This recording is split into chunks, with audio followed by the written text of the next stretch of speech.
Welcome back to the channel, everyone. My name's Jason, and you want to know who's super excited for these Sofi earnings coming up tomorrow before the bell?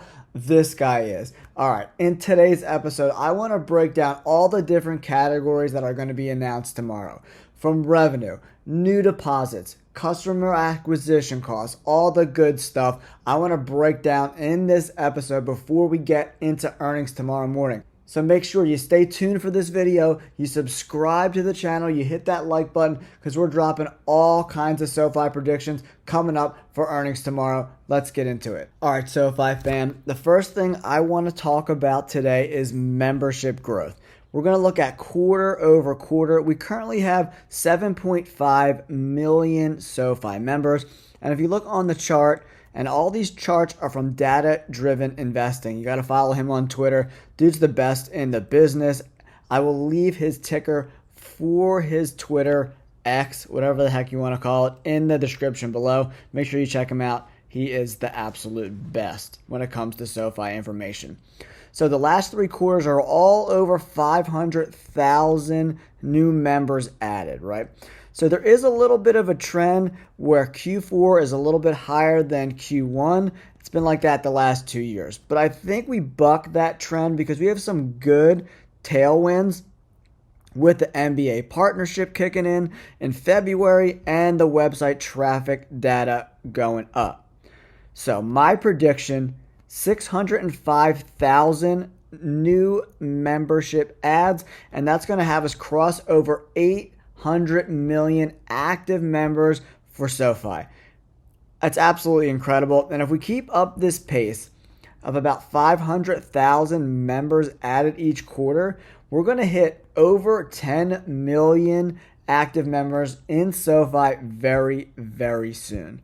It's absolutely crazy that we're at that point now, guys. So if you've been with SoFi from the beginning, hats off to you, everyone. I've been here for a long time. I got my price average down below $10, so I'm pretty stoked about that.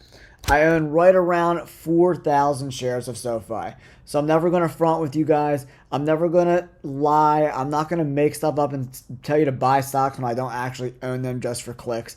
I am a owner of SoFi. I have about 3,500 in my big dog account, and then another 400, 500, 600 spread out between my IRA. I got some in my dad's account, some in my mom's account. I got them some in the SoFi app. Whenever I use the credit card, I just use those points and buy more SoFi shares.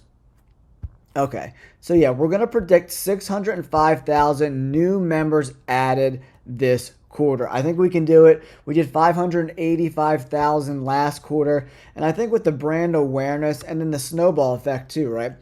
People see my SoFi credit card when I go places, like at the grocery store the other day. She was like, "Oh, I've seen their commercials. How is their service?" And then I get into my little SoFi spiel, and I think that it's going to happen more and more and more, especially as we get more members and more members. We'll see that snowball effect. So right now the low ball is like 500,000 ads. And I think soon we're going to cross over 600,000 ads per quarter, and then so on and so forth. So we're predicting 605,000 new members added for SoFi this quarter. We'll see tomorrow morning. All right, let's move on to customer acquisition cost. All right, SoFi fam, next we're going to move on to the quarterly customer acquisition cost. In Q4 2023, we were right around $300 a member. I think we're going to stay close to that, but sales and marketing might get a little bump up expense-wise because of that NBA deal. I'm not exactly sure when those costs are going to start reflecting in these earnings reports, but it's not free. You don't just get to put your SoFi label all over the NBA floors and all over the NBA games. It costs money, right? So we could see a bump up in that, but we can also see a decrease with the lending segment because they're being a little hesitant and cautious with personal loans and student loans in this current environment. So maybe that balances out. So I'm going to predict right around $305 to $310 per member in acquisition cost. And then with the sales and marketing budget, I'm looking around 185 million. I think we'll tick up a little bit. But even though we're increasing the amount of customer acquisition costs, if we bump up a little bit because of the NBA deal, I don't think it's a big deal. Because at one point we were right around $400 a member, and now we're around $300 a member. That's a significant decrease, and the lower that number gets, the more profitable SoFi becomes. And if we're getting new members and it's not costing as much money to get them, that's a great thing moving forward. So once again, I'm predicting about 185 million in S&M, that's sales and marketing. And I think we're going to do around $305 to $310 in acquisition costs per member of SoFi. All right, next I want to talk about loan origination, personal loans, student loans, home loans. Let's get into it. Now we're going to talk about all the different types of loan origination and origination as a whole, right? They're being a little conservative with personal loans, especially because of macro, right? Last quarter was the first time that their capital ratios increased since becoming a bank from 14.5% to 15.3% in Q4. This pretty much means that relative to how much money they have and capital they have, they're decreasing the amount of loans on their balance sheet. The fact that they really reined in personal loan originations from $3.89 billion to $3.2 billion from Q3 to Q4 shows that they're definitely being a little more cautious about how many loans they're giving out. They don't want to be overextended, overexposed to potentially bad loans, but it's really hard to get a loan from SoFi. I have exceptional credit, and I just got a really good auto loan from a different bank because I got denied from SoFi. I have over a 700 credit score. So they are very, very tough to get personal loans from, man. So I like that as an investor. They're not just giving out loans willy-nilly. This is the lending origination volumes chart. Blue is personal loans. Green is student loans. Home is the gray on this chart. Obviously, you can see personal loans is their biggest segment right now, followed by student loans and then home loan originations. I definitely want to see student loans and home loans tick back up this quarter. We'll have to see what happens. But personal loan origination, you could see from Q3 to Q4, I would like things to hold steady because if you look at the macro, unemployment is still low, so we might not see a bump down. We might just see them hold the ship steady. That's what I'm hoping happens, and then see a slight bump in student loans and home loan originations. And you got to remember, student loans in the middle of the year are not going to be the best. As you can see, some of the better months we had are later in the year, like Q3s. Q3s are always good quarters for loan originations for student loans. Okay, now, where do we go from here? What are my predictions for personal loans, student loans, and home loans? All right, real quick, I want to read you guys a quote from the last earnings call. In terms of our lending capacity, we have the ability to originate $18 billion to $20 billion in loans in 2024 while keeping capital ratios well north of regulatory minimums. And that's based on growth in tangible book value, amortization of existing loans, and previously announced loan sales. Specifically, we expect to generate 300 to 500 mil in tangible book value in 2024, which translates to approximately 2.4 to 4 billion of incremental capacity. So we'll really have to see, like, if they're going to start ramping things up. Are they comfortable with ramping up personal loans? We'll have to see what happens. The macro, it looks okay right now. Unemployment is still at a good mark, but GDP was down considerably from last quarter, so it'll be really interesting to see like what kind of environment they're working in this quarter.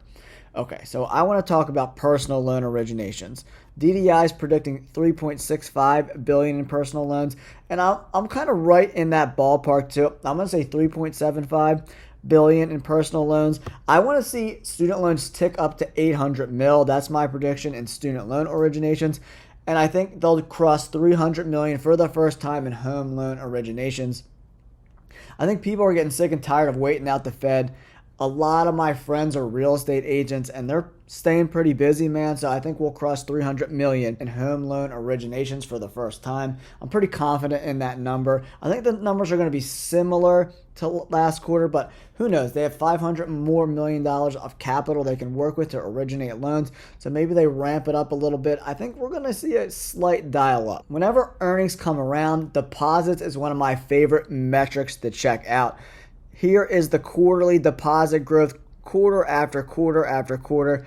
Very, very solid chart. We're almost at that $3 billion in new quarterly deposits, and I think we get it. I think we cross $3 billion in deposit growth. Q1 is always a little bit better than Q4. In Q4, it's the holidays. No one's saving money then. Everyone's spending, they're buying gifts, buying presents, spending for holiday parties and all that crap. So in Q4, you're always going to see bad numbers. And then in Q1, we're going to see a jump up. Q3 and Q4 held steady this year. In Q3 and Q4 of 2022, we saw a slight decrease in deposits from Q3 to Q4. But in Q3 to Q4, we held pretty steady. So I think Q1 is going to be a really good number for quarterly deposits. All right, so my prediction for quarterly deposit growth in Q1 of 2024 is $3.3 billion in new deposits and total deposits just below $22 billion. These numbers are really exciting.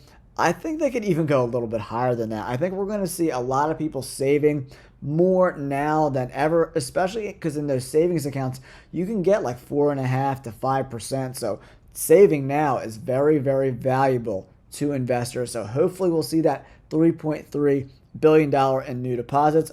Up next, we're going to talk about revenue. They're guiding between 550 and 560 million. I think we smashed those numbers. I really do.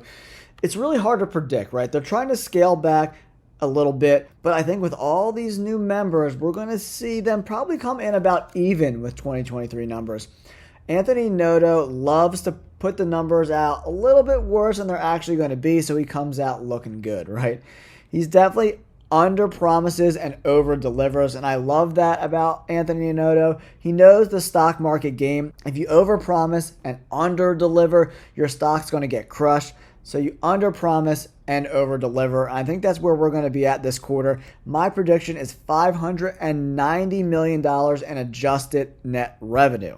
It's really hard to predict these numbers with all these different moving parts, but I think with the amount of exposure we got from the NBA deal and the new members, we're getting around like 550 to 600,000 new members each and every quarter.